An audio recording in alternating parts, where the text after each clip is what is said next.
Imagine waking up every morning with a smile that feels like a mask glued to your face.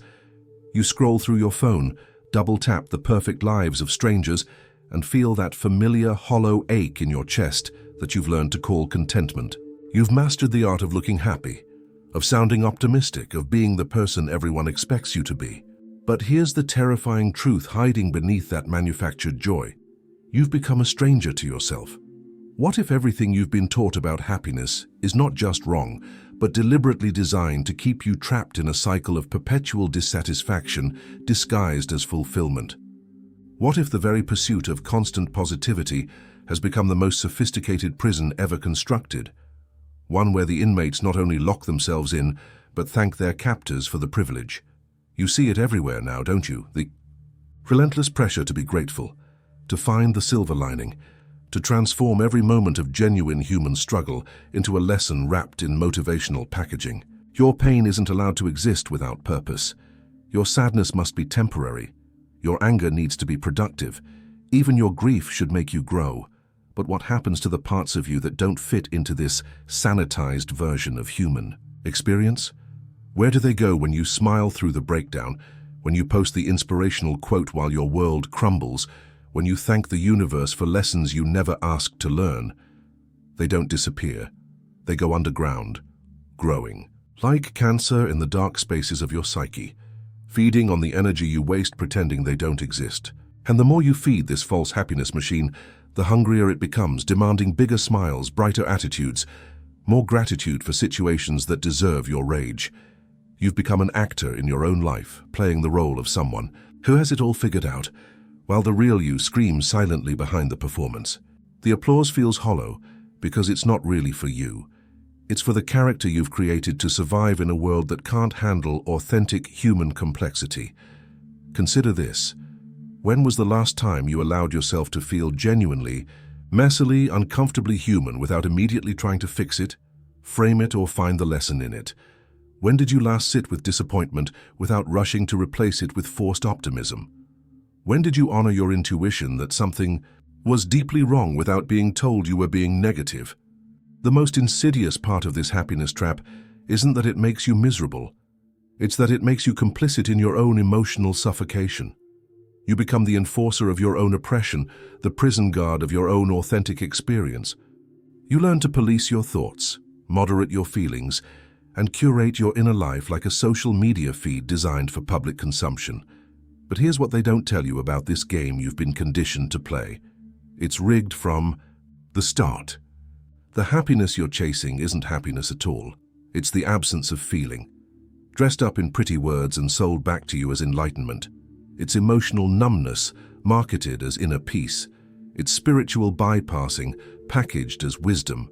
Every time you choose the comfortable lie over the uncomfortable truth, every time you silence your inner knowing with borrowed mantras about gratitude and growth, every time you apologize for taking up space with your authentic human experience, you're paying the price. And that price isn't just your happiness, it's your soul. The question that will haunt you tonight, the one that will follow you into your dreams and wait for you when you wake up, is this. How much of yourself are you willing to sacrifice on the altar of false positivity? How many more mornings will you greet with a smile that doesn't reach your eyes? How long will you continue to be happy about being unhappy, grateful for your gratitude, positive about your positivity, until there's nothing left of the person you were meant to be? Because somewhere beneath all that manufactured joy, the real you is still there waiting, and they have something to tell you about what happiness actually costs when it's real. The roots of this psychological imprisonment run deeper than you might imagine, stretching back to the moment you first learned that your authentic emotional responses were inconvenient to the adults around you. Carl Jung warned us about this very phenomenon when he observed that the most terrifying thing is to accept oneself completely. But what happens when a society systematically teaches its members that self-acceptance means accepting only the socially palatable parts of themselves? You were conditioned from your earliest memories to believe that happiness was not just a feeling, but a moral obligation. Your tears were met with immediate attempts to stop them. Your anger was labeled as bad behavior requiring correction. Your natural cycles of joy and sorrow were flattened into a constant demand for emotional regulation that served everyone except you. This conditioning didn't happen by accident. Arthur Schopenhauer recognized that all truth passes through three stages. First, it is ridiculed. Second, it is violently opposed. Third, it is accepted as being self-evident. The truth about authentic human experience, that it includes darkness, complexity, and uncomfortable realities, has been violently opposed by a culture that profits from your emotional compliance. Consider the psychology behind this systematic emotional flattening. When you're taught to immediately reframe every negative experience as a growth opportunity, you're being trained to abandon your natural psychological defense mechanisms. Your intuition about toxic situations gets overruled by the imperative to stay positive. Your body's wisdom about when to fight, flee, or feel gets silenced by the demand to choose happiness. Viktor Frankl, who understood suffering in ways most of us never will, wrote that when we are no longer able to change a situation, we are challenged to change ourselves. But here's what the happiness industry did with his profound insight. They inverted it. Instead of changing situations that genuinely needed changing, you were taught to change yourself, to tolerate situations that were intolerable. This is where the real psychological damage begins, when you consistently override your authentic emotional responses with manufactured positivity. You create what psychologists call emotional dysregulation, but not in the way you might think. You don't become emotionally unstable. You become emotionally disconnected. You lose the ability to trust your own feelings as valid sources of information about your reality. Jean-Paul Sartre understood this when he wrote about bad faith, the human tendency to lie to ourselves about our own freedom and responsibility. But the happiness trap represents a particularly insidious form of bad faith, lying to yourself about your own suffering while calling it enlightenment. You convince yourself that you're choosing happiness when you're actually choosing numbness. The neurological implications are staggering.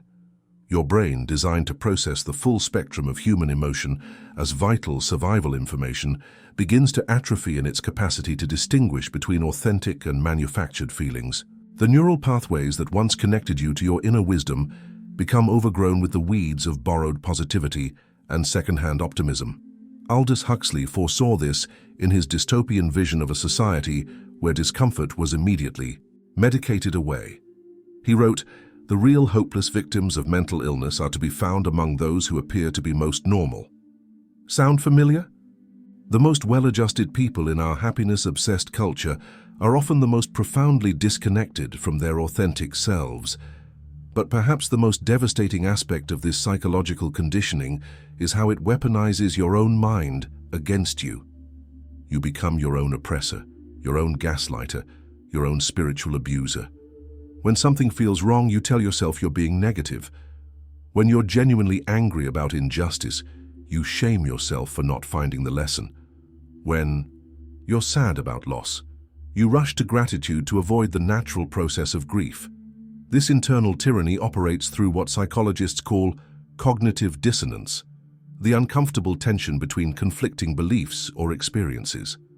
But instead of resolving this dissonance by changing the beliefs that don't serve you, you've been trained to resolve it by changing your experience of reality itself. You gaslight yourself into believing that your authentic responses are the problem, not the situations that created them.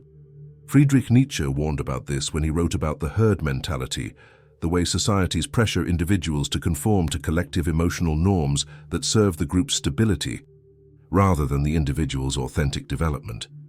The happiness imperative is perhaps the most sophisticated example of herd mentality ever created, a system that makes you believe you're choosing your own emotional responses while you're actually following a script written by forces that profit from your compliance.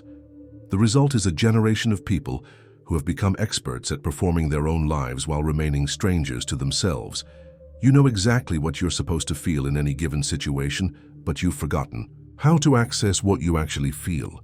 You can recite the mantras of positivity like prayer, but you can't remember the last time you sat quietly with your own unfiltered experience long enough to know what you actually think about your own life. This is the hidden problem at the heart of false happiness. It doesn't just mask your pain, it erases your capacity to know yourself. And when you don't know yourself, you can't make authentic choices. When you can't make authentic choices, you can't create an authentic life. And when you can't create an authentic life, you become trapped in a reality that feels increasingly surreal, like you're watching yourself live someone else's dreams while your own soul slowly suffocates behind a smile that never quite reaches your eyes. The price you pay for this emotional masquerade extends far beyond your inner world, seeping into every relationship, every decision, and every moment of your existence like invisible poison. You've become so skilled at the performance of happiness that you no longer recognize the profound ways it's reshaping your reality and the reality of everyone around you.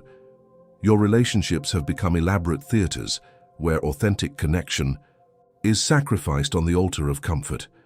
When someone you love is struggling, your first instinct isn't to sit with them in their darkness. It's to fix them, to offer solutions, to drag them back into the light as quickly as possible. Not because their pain hurts you too much to witness, but because you've been programmed to believe that allowing pain to exist without immediate transformation is somehow failing them. But here's what happens when you refuse to let people be authentically human around you. They learn to perform for you the same way you perform for the world. Your relationships become collections of mutually agreed upon lies, where everyone pretends to be fine and no one is allowed to be real. The intimacy you crave becomes impossible because intimacy requires the very vulnerability that your happiness addiction has taught you to fear. Consider your decision-making process. How many choices have you made based not on what felt true to you, but on what would maintain your image as someone who has it all figured out? How many opportunities have you passed up because pursuing them would require admitting that your current situation isn't actually making you happy?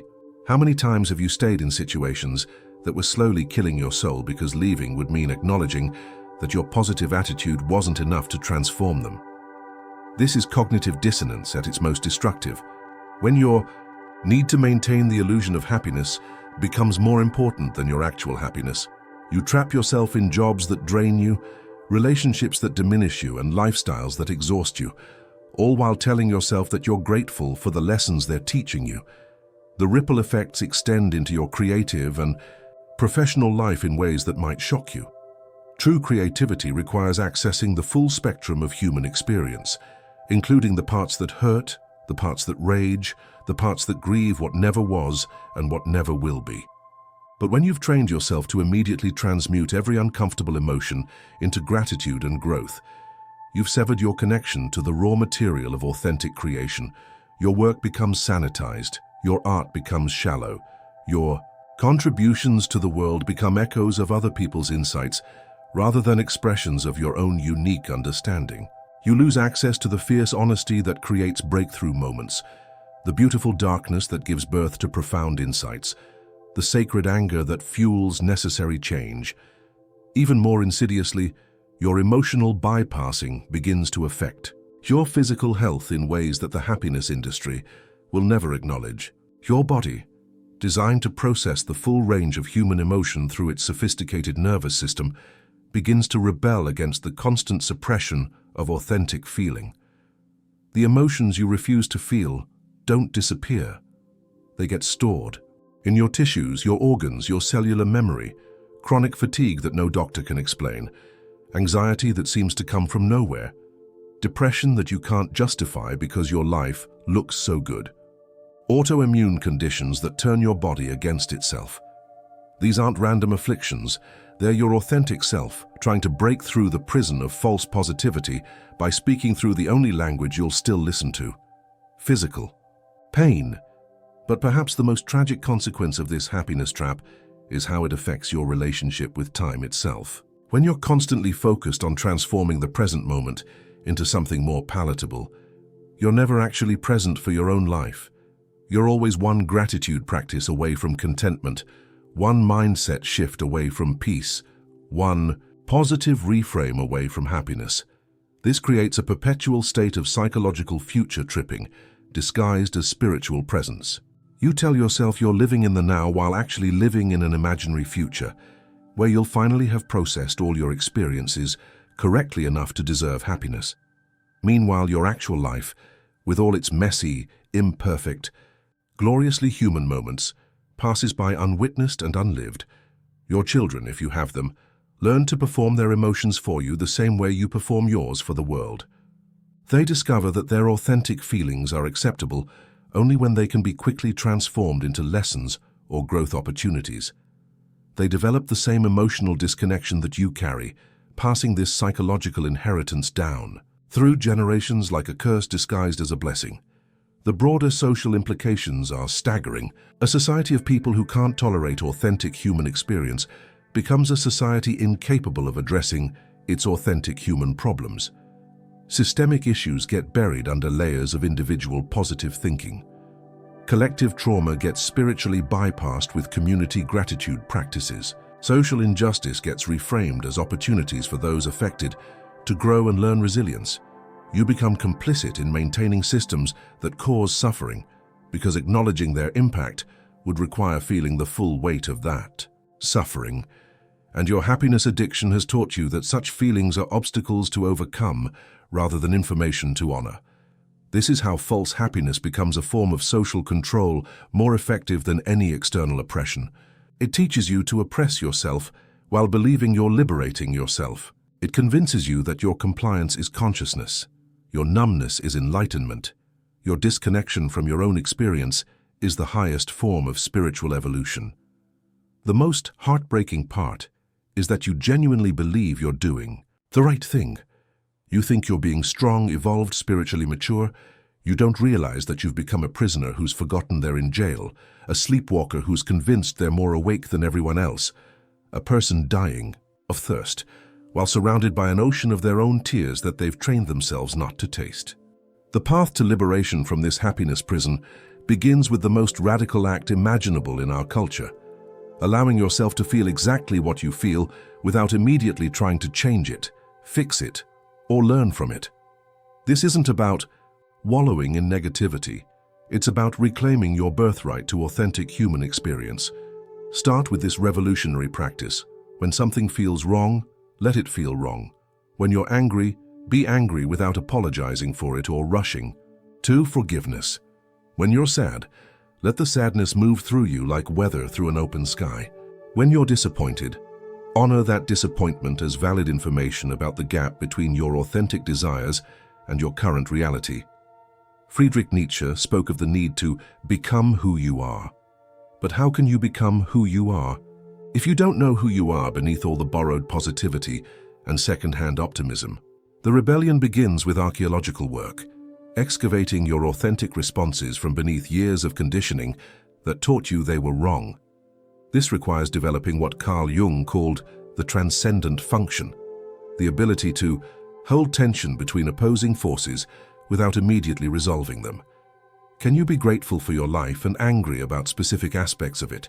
Can you love someone and be disappointed in their choices? Can you appreciate growth opportunities and acknowledge that some experiences simply suck and don't deserve your gratitude? The most powerful tool in this rebellion is the practice of emotional archaeology. Begin asking yourself, what am I actually feeling beneath what I think I should be feeling? Most of the time, you'll discover layers of authentic emotion buried under socially acceptable alternatives. Scratch beneath "I'm grateful for this challenge," and you might find "I'm furious that I have to deal with this." Dig under "everything happens for a reason," and you might uncover "this is senseless and I'm scared." Here's where it gets counterintuitive. The goal isn't to replace false positivity with constant negativity. It's to develop what we might call emotional honesty, the ability to feel what you feel without the narrative overlay that immediately tries to make it mean something productive. Søren Kierkegaard understood this when he wrote about the sickness unto death, the spiritual condition of being disconnected from your authentic self. The cure isn't more positivity, it's more authenticity, even when that authenticity includes darkness, confusion, and the uncomfortable acknowledgement that you don't have it all figured out. Start practicing what we might call strategic authenticity in small, safe doses. Instead of automatically saying "I'm fine" when you're not, try "I'm struggling today, but I'm handling it." Instead of posting the inspirational quote about challenges being opportunities, try sharing something more real. This is hard, and I don't know what it means yet, but I'm staying present with it. The rebellion extends to your relationship with time. Stop trying to fast forward through difficult experiences to get to the lesson. Stop treating your present moment pain as raw material for future wisdom.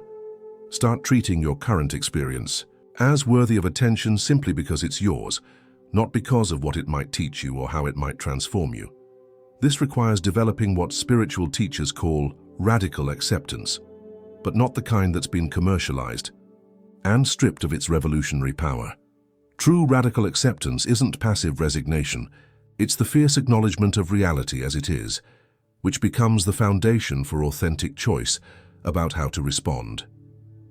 Perhaps most importantly, you must learn to differentiate between authentic inner work and spiritual bypassing disguised as growth. Real inner work involves feeling your feelings fully before attempting to transform them. Spiritual bypassing jumps straight to the transformation without honoring the feeling. Real inner work acknowledges that some pain doesn't have a purpose beyond being pain. Spiritual bypassing insists that all pain must serve some higher good. The rebellion also requires you to examine your relationships and honestly assess which ones can survive your authenticity. Some people in your life are only comfortable with the performed version of you.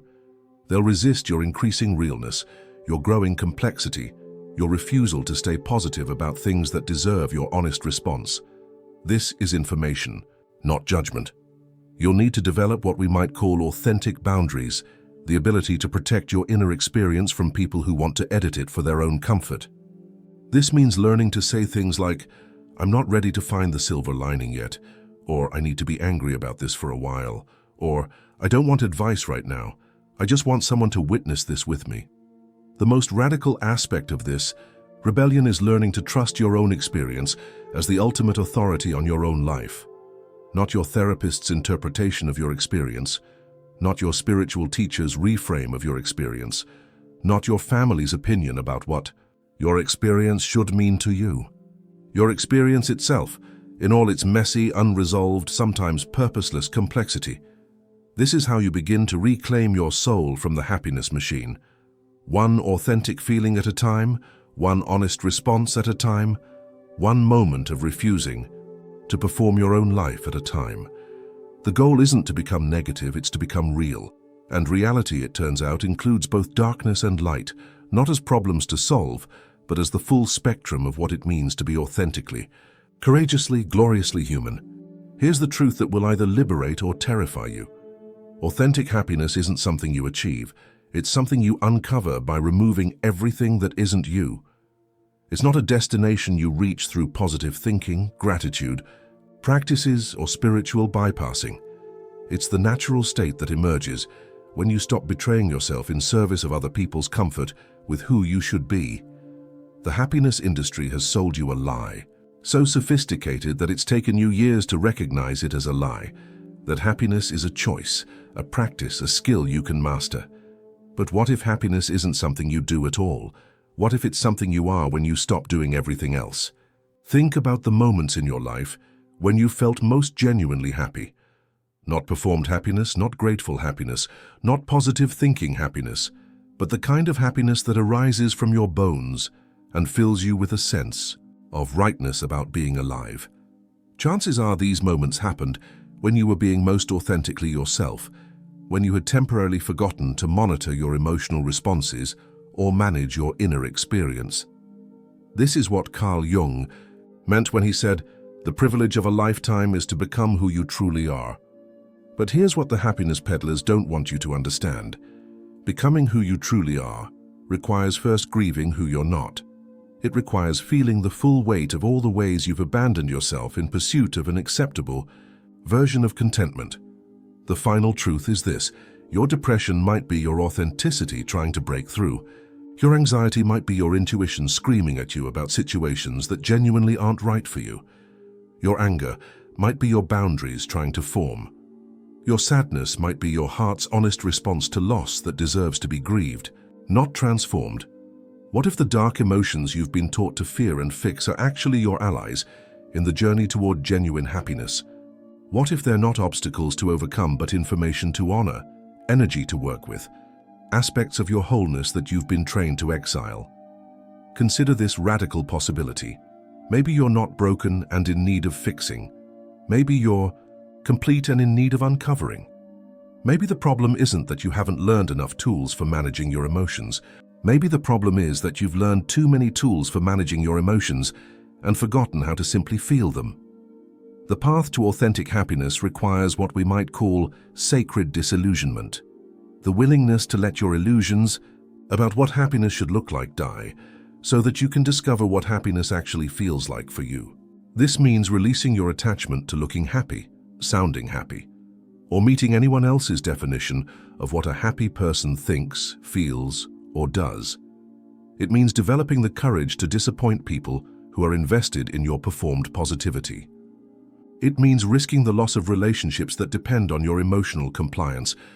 It means facing the possibility that your authentic self might not be as universally palatable as the character you've been playing. But here's what happens when you make this trade. You discover that authentic happiness is not a feeling you have, but a reality you inhabit. It's not something that comes and goes based on circumstances, but something that exists as the ground of your being when you're aligned with truth. Even when that truth is uncomfortable, even when that truth doesn't inspire anyone, even when that truth doesn't fit into any motivational framework. Authentic happiness includes authentic sadness, authentic anger, authentic fear, authentic confusion. It's not the absence of these experiences, but the presence of yourself within these experiences. It's not feeling good all the time. It's feeling real all the time and discovering that reality, even difficult reality, is more nourishing than any manufactured alternative. This is why people who have done their authentic inner work often appear more serious, more complex, less immediately positive than those who are still performing their happiness. They've traded surface-level cheerfulness for depth-level aliveness. They've chosen truth over comfort, authenticity over acceptability, presence over performance. The most beautiful aspect of this transformation is that authentic happiness doesn't require maintenance the way false happiness does. You don't have to work to sustain it because it's not something you create. It's something that's revealed when you stop creating its obstacles. You don't have to practice being yourself, you just have to stop practicing being someone else. This is the final revelation that changes everything. You were never broken. You were never deficient in happiness skills. You were never spiritually immature or emotionally undeveloped. You were homesick. Homesick for yourself, for your own authentic experience, for the right to exist as you are, rather than as you should be. The real price of false happiness isn't just what it costs you personally, it's what it costs the world when someone as unique and necessary as you spends their life pretending to be someone else. Your authentic presence, your honest responses, your real thoughts and feelings and perspectives, these aren't obstacles to your happiness, they're the raw materials of it. Stop trying to be happy. Start being real. The happiness will find you there, not as something you achieve, but as something you recognize. The sound of your own soul breathing freely for the first time in years, the feeling of coming home to yourself, the quiet joy of finally being who you've always been. Beneath all the trying, this is your life. Stop auditioning for it and start living it.